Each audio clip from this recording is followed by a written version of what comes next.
الحمد للہ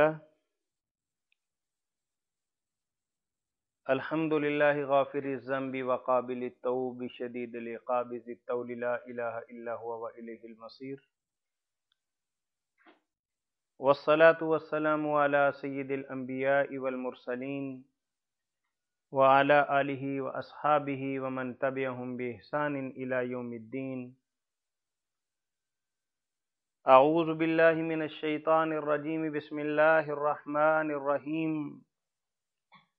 فلا وربک لا یؤمنون حتی یحکموک فیما شجر بینہم ثم لا یجدوا فی انفسہم حرجا مما قضیت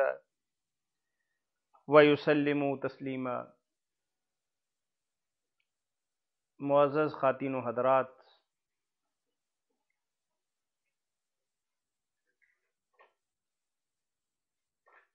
نبی کریم صلی اللہ علیہ وسلم کی ذات گرامی کے حوالے سے اور ان کی قدر و منزلت، علو مکانی اور مرتبہ اور مقام کے حوالے سے ہر مسلمان آگاہ ہے، اور اللہ اور اس کے رسول کی محبت ہی اس کی کل کائنات اور سارا اثاثہ ہے۔ جس طریقے سے اللہ کے نبی صلی اللہ علیہ وسلم کا فرمان گرامی کہ کوئی انسان اس وقت تک مومن نہیں ہو سکتا کہ جب تک میری ذات اقدس اس کے مال و جان اور کائنات کی ہر چیز سے زیادہ معتبر اور محترم نہ ہو جائے۔ اس حوالے سے ہمارے ملک پاکستان میں بالعموم اور پوری دنیا کے اندر بالخصوص ایک بات چل رہی ہے کہ کیا نبی کریم صلی اللہ علیہ وسلم کی شان اقدس میں کوئی نازیبا جملہ کہہ دینا کیا واقعی قابل گرفت ہے، اور قابل گرفت ہے تو کیا اس کی سزا اس کی زندگی کا خاتمہ ہے؟ میں تھوڑی سی وضاحت عرض کرتا چلوں کہ ملک پاکستان کے سب سے بڑے صوبے کا حکمران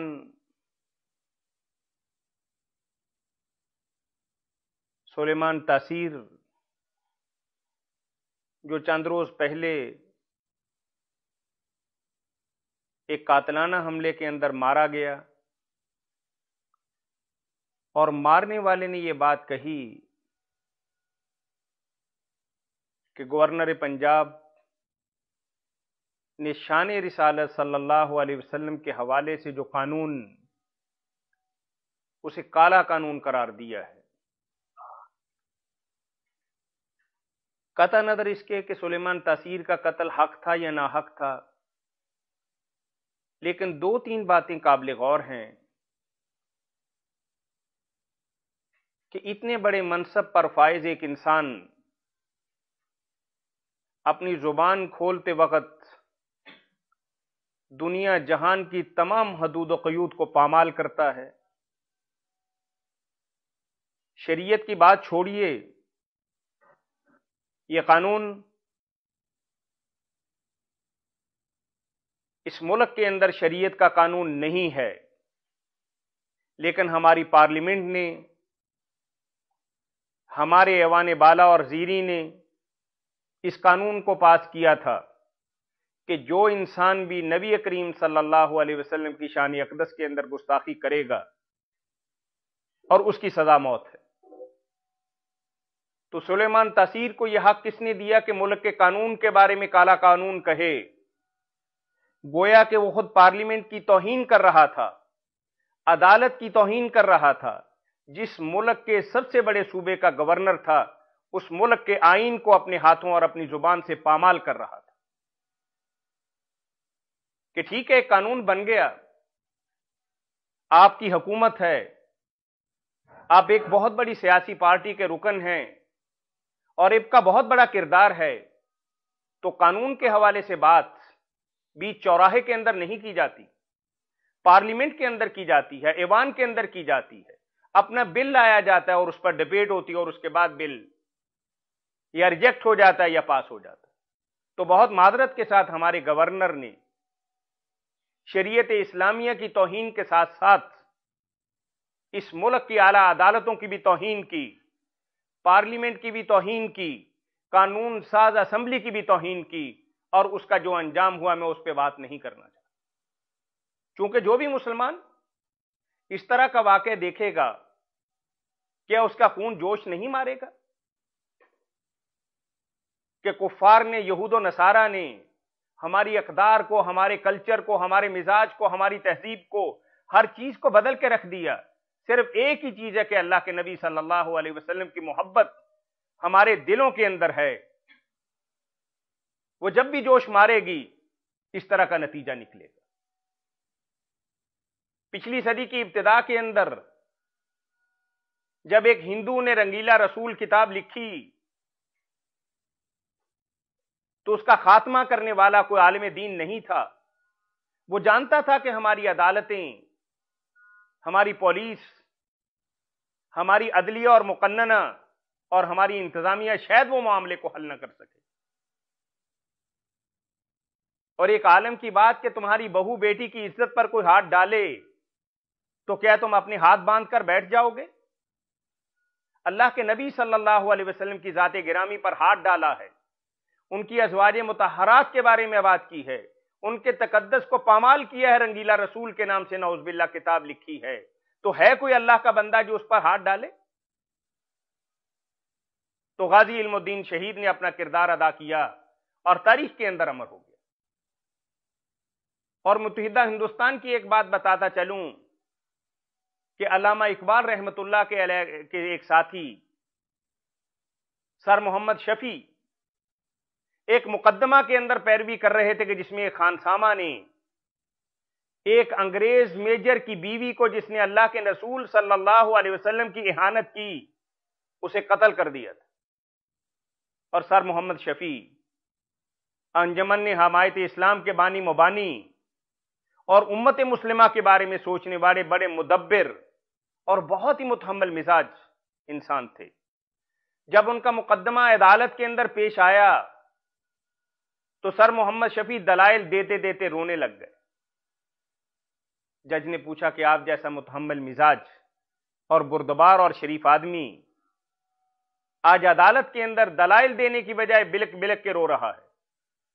وہ کہنے لگے کہ اللہ کے نبی صلی اللہ علیہ وسلم کی محبت میرے دل دماغ کے اندر بھی ہے، اگر وہ میجر کی بیوی میرے سامنے یہ حرکت کرتی تو آج جس ملزم کا دفاع میں کر رہا ہوں وہی جرم میں بھی کرتا۔ یہ کوئی معمولی بات نہیں ہے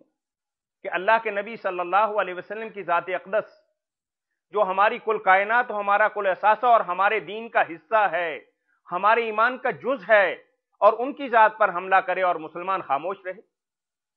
اور پھر ہماری عدالت عالیہ ایک طریقہ کار ہوتا ہے۔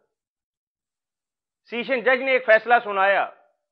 آپ کو اچھا نہیں لگا، آپ ہائی کورٹ کے اندر اپیل کر سکتے ہیں، ہائی کورٹ کے بعد آپ سپریم کورٹ میں جا سکتے ہیں اور پھر رحم کی اپیل کر سکتے ہیں۔ لیکن سلیمان تاثیر کی طرح کہ جیل کے اندر جا کے سیشن کے فیصلے کے بعد آپ ڈائریکٹ رحم کی اپیل بھیج دیں، یہ کون سا نظام ہے؟ یہ کون سا طریقہ کار ہے؟ آپ قانون کی عمل درآمد کی بات کرتے ہیں لیکن قانون کی دجیاں بکھیر رہے ہیں، اور جو بھی قانون کی دجیاں بکھیرے گا اللہ اور اس کے رسول کے ساتھ مذاق کرے گا اور اس کا انجام اس سے برا ہوگا۔ اب دیکھنے والی بات یہ ہے کہ نبی کریم صلی اللہ علیہ وسلم کی ذات اقدس کے بارے میں کیا اس کی سزا واقعی موت ہونی چاہیے؟ آپ دیکھیے کہ اللہ کے نبی صلی اللہ علیہ وسلم کے عہد مبارک کے اندر میں چند واقعات عرض کرتا ہوں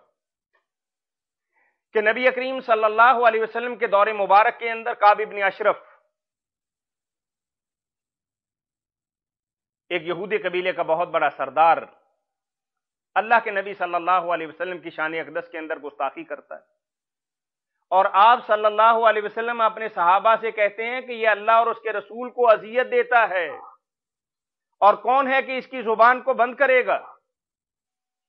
اور آپ نے فرمایا کہ اس کی زبان بند کرنے کے لیے کوئی ہیلا، کوئی فریب، کوئی طریقہ جو بھی تم اختیار کرو گے وہ جائز ہے۔ اللہ کے نبی صلی اللہ علیہ وسلم ان چند ساتھیوں کو بقیع تک چھوڑنے کے لیے آئے، اور جو انہوں نے ہیلے اور بہانے سے کعب ابن اشرف کا قتل کر دیا، تو اللہ کے نبی صلی اللہ علیہ وسلم نے اس کے قتل کا کوئی قصاص نہیں لیا اور اس کا قتل رائے گاں چلا گیا، چونکہ اللہ اور اس کے نبی صلی اللہ علیہ وسلم کی ذات اقدس کے بارے میں گستاخانہ حرکت خود اللہ کے نبی صلی اللہ علیہ وسلم نے اس کا انتقام لیا، اور پھر بار بار اللہ کے نبی صلی اللہ علیہ وسلم کی ذات اقدس کے بارے میں اور ان کی رحمت للعالمین کے ایک لقب کو غلط طریقے سے استعمال کیا جاتا ہے، اور کبھی یہ بات کہی جاتی ہے کہ وہ تو ایک بوڑھی عورت ان پر کوڑا کرکٹ پھینکا کرتی تھی، اور ایک دن کوڑا نہیں پھینکا تو اللہ کے نبی صلی اللہ علیہ وسلم نے پوچھا کہ وہ بی بی کہاں گئی؟ تو لوگوں نے کہا کہ وہ بیمار ہے، تو آپ ان کی عیادت کے لیے چلے۔ یہ قصہ ہمارے مبلغین اور واعظین اکثر بیان کرتے ہیں، اس کا حقیقت کے ساتھ کوئی تعلق نہیں۔ سید الاولین والآخرین ان سے پاک اور صاف اور معتبر ہستی اس کائنات کے اندر نہیں ہو سکتی کہ کوئی شخص ان کی ذات پر گندگی پھینکے اور اللہ کے نبی صلی اللہ علیہ وسلم روز اس راستے سے گزرے، راستہ بھی نہ بدلیں اور گندگی کو برداشت کرتے رہیں، وہ طاہر اور مطہر ہستی نہیں ہو سکتی۔ اور یہ بھی بہت بڑا جھوٹ ہے کہ اللہ کے نبی صلی اللہ علیہ وسلم اس کی عیادت کے لیے گئے، اور آپ جانتے ہیں کہ اللہ کے نبی صلی اللہ علیہ وسلم، اس میں کوئی شک نہیں کہ جانور تک ان کے گلے کے لگ کے رویا کرتے تھے۔ مسجد نبوی کے اندر استوانہ اور وہ کھجور کا تنا اللہ کے نبی صلی اللہ علیہ وسلم کے وجود مبارک اور گلے کے ساتھ لگ کے رویا تھا، جب اللہ کے نبی ممبر بنا کے اس پہ کھڑے ہونے لگے۔ رحمت للعالمین کا معنی یہ ہرگز نہیں ہے کہ کوئی آپ کو گالی دے، کوئی آپ کو برا بلا کہے، کوئی آپ کی بیٹی کو اٹھا کر لے جائے، کوئی آپ کی بیوی پر ہاتھ ڈالے اور اس کے گلے کے اندر پھولوں کے ہاتھ ڈالیں، یہ رحمت للعالمین کا تقاضا نہیں ہے۔ اور آپ قرآن کریم کی ابتدا پڑھ کے دیکھ لیجئے کہ اللہ وحدہ لا شریک فرماتے ہیں کہ الحمدللہ رب العالمین الرحمن الرحیم، کہ مجھ سے زیادہ کوئی مہربان نہیں ہے، مجھ سے زیادہ کوئی کرم کرنے والا، مہربانی کرنے والا، عنایت کرنے والا، بخشش کرنے والا نہیں۔ اور پھر اگلی آیت مبارکہ کے اندر اللہ نے کہا کہ مالک یوم الدین، ایک آدمی عدالت کے پاس جاتا ہے کہ میرا مال کسی نے ہتھیا لیا، میری بیٹی کوئی اٹھا کر لے گیا، یا میرا مالی نقصان ہوا، کہ عدالت میرے ساتھ رحم کرے، عدالت میرے حال پر مہربانی کرے۔ تو کیا عدالت مجرم کو چھوڑ دے گی، یا عدالت مجرم سے حساب لے گی اور اس کو سزا دے گی اور جیل کے اندر بند کرے گی اور اس کو پھانسی کے تختے پر لٹکا دے گی؟ اس کو پھانسی کے تختے پر لٹکا دینا بھی عدالت کا رحم ہے۔ اگر وہ رحم نہیں کرے گی عدالت، تو معاشرے کے اندر بے چینی اور بے قراری اور خلفشاری اور انتشار پھیلے گا۔ اور اللہ بھی یہی بات کہتے ہیں کہ میں رحمان ہوں، رحیم ہوں۔ اگر دنیا کے اندر لوگوں کو جوتے پڑتے ہیں، اللہ کا نام لینے والوں کو ذلیل و رسوا کیا جاتا ہے، تو کیا قیامت کے دن میں مجرم اور جس کے ساتھ زیادتی کی ہوئی ہو اور دونوں کے اندر جگہ دے دوں، تو میری رحمانی اور رحیمی کے یہ بات خلاف ہے۔ اور خود اللہ نے اپنے بارے میں یہ بات فرمائی کہ کتب ربہ علی نفسہ الرحمۃ، کہ اللہ نے اپنی ذات پر رحمت کو واجب کر لیا، لیکن سزا دینا اور مجرم کو پھانسی پر لٹکا دینا اور سنگلاخ وادیوں کے اندر پھینک دینا اور فرشتوں سے مروانا اور جہنم کا ایندھن بنوانا، یہ بھی رحمت اللہ۔ اگر کوئی اچھا ڈاکٹر خدا نہ خواستہ کسی بیماری کی بنا پر کسی کا ہاتھ اور پاؤں اور بازو کاٹ دے، وہ شفیق اور مہربان گنا جاتا ہے کہ اس کے باقی وجود کو بچانے کے لیے اگر جسم کے کسی حصے کی قربانی کرنی پڑتی ہے تو اس کو ظالم نہیں کہا جا سکتا۔ تو اللہ کے نبی صلی اللہ علیہ وسلم نے کعب ابن اشرف کے ساتھ جو کیا، یہ رحمت للعالمین کا تقاضا تھا۔ یہ کون سی شرافت کی بات ہے کہ اللہ اور اس کے رسول کی عزت ہونی چاہیے، مرتبہ اور مقام ہونا چاہیے، کہ جائے کہ کوئی آدمی گالیاں بکے۔ اور آپ جانتے ہیں کہ اللہ کے نبی صلی اللہ علیہ وسلم نے فتح مکہ کے موقع پر اپنے سارے دشمنوں کو معاف کر دیا، لیکن 4 افراد اور 2 عورتیں جو اللہ کے نبی صلی اللہ علیہ وسلم کی ہجو کیا کرتی تھی، برا بلا کہا کرتے تھے، وہ شعراء اور باتیں کرنے والے، اللہ کے نبی صلی اللہ علیہ وسلم جن کی رحمت للعالمین کائنات کے اندر مشہور ہے، ان کا یہ فرمان گرامی ہے کہ مکہ کے اندر، بیت اللہ کے اندر غلاف کعبہ کے ساتھ بھی چمٹے ہوئے ہوں تو ان کی گردن اتار دو۔ کہ اللہ اور نبی کی اہانت کرنا کو معمولی بات ہے؟ اور پھر آپ دیکھیے